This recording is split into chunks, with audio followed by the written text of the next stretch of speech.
Hi, I'm Dr. Paul Wood, and in this session, we're going to talk about procrastination. Something I think we can all probably relate to. I mean, in all honesty, I took a lot longer to think about what I was going to say today than I would for many things, particularly for things that are more enjoyable and easier to do. It took my time. I procrastinated. One of the things I've noticed about myself is my procrastination tends to get even worse if I'm under stress and pressure. But most of us relate to this. Most of us relate to putting off what we need to do so we can do something a little more enjoyable or easier in the moment. And I tell you what, when it comes to procrastination, you're in good company. There's lots of famous procrastinators. Let me give you an example. Frank Lloyd Wright. Arguably the most famous architect ever to come out of the US, and his most famous work, Falling Water. Falling Water was originally commissioned by an individual who was living in Pennsylvania, had a lot of money, got Frank Lloyd Wright along to see the site, and then to come up with a concept, to come up with an idea of what would really work effectively with this piece of landscape.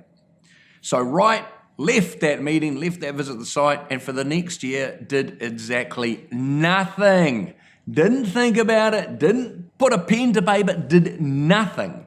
A year later, his client rings him to say that he's in town and that he can pop by and have a look at the plans. In the 2 hours after that phone call, Falling Water was designed. In the 2 hours after a year of doing nothing. The most famous piece of architecture in the US, it is arguable. 2 hours. How's that for procrastination? Not enough for you? How about Leonardo da Vinci? Now, we all know who Leonardo da Vinci was. Amazing artist. Absolutely brilliant. Innovator, creator, all of this stuff. Interestingly, he only actually completed 20 major paintings in his time. And most of those were never technically finished. The Mona Lisa, anyone who's gone and seen that, I have had the benefit of visiting that myself. I have gone along, I have gone to the Louvre, I have seen it. In fairness, I was trying to deal with a screaming child who didn't want to be there at the time, so I didn't fully get to appreciate it. That is a small painting. Took him 16 years to get that done. And then there's Mozart, child prodigy. Mozart, one of his most famous works is the Don Giovanni Overture. He finished that the night before the first performance. The ink was still wet on the music sheets that were being used by the musicians, and they never had the opportunity to rehearse it before performing it because of his procrastination. So you're not alone, team. You're in good company. And one of the things that we know is that there are different types of procrastinators. So I'm going to go through 4 of the most common with you, and I want you to self-assess. What do you most relate to? So there's the ruminator. The ruminator is someone who just finds it hard to make a decision, to decide on how to proceed. And they would just think about the different options and what they might do, but they would actually rather not make a decision than make the wrong decision. And actually, they often believe that by not making a decision, they're not responsible for the outcomes of that indecision. So there's the ruminator for you. Can you just not make a decision? Do you feel it's better not to decide the wrong thing than to decide the wrong thing? Hey, what is it? Then we've got the avoiders. The avoiders are the people who want to avoid taking action. And the reason for that is that they're worried about failure and they're worried about judgment. They're worried about the quality of what they do being judged by other people. In fact, they're so worried about that they would rather be seen to lack effort than to lack ability. And then you've got the perfectionists. The perfectionists. The perfectionists are so worried about not meeting their own exacting standards that they would rather not do anything at all. They would rather delay their inevitable self-judgment about not being able to attain perfection. And then you've got the type of procrastinator I most relate to. I call them the last-minute wonders. These are the people, like myself, who like to kid ourselves and go, I work better under pressure.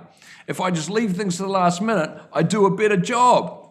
That is the greatest rationalization ever for a lack of organization and just generally not wanting to do things that are hard, leaving them to the last minute wonders. Okay, great. So now we've done some diagnostics. Oh, great. Now I know what kind of procrastinator I am. Now I can think about doing something about that. So what can I do about it? What are some of the options? Here are some different techniques for you to test, for you to experiment with to see what really works for you.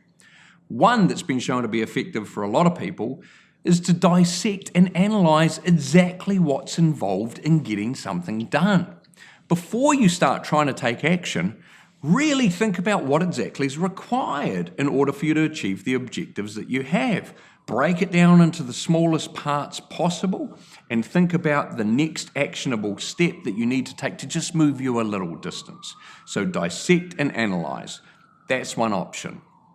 Another option is to visualize. Literally close your eyes and imagine you undertaking the tasks that you're procrastinating on at this point. Literally visualize it happening.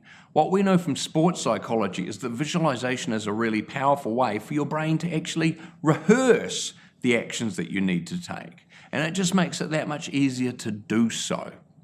Another thing that can be really useful in overcoming procrastination is to focus on the future cost of not taking action now. You know this experience. I know this experience of when I've procrastinated, I've not done something, and it keeps bubbling up into my thoughts, into my mind. I get distracted by it. Whereas if I had just done it, then I'd be able to move on and focus on other things.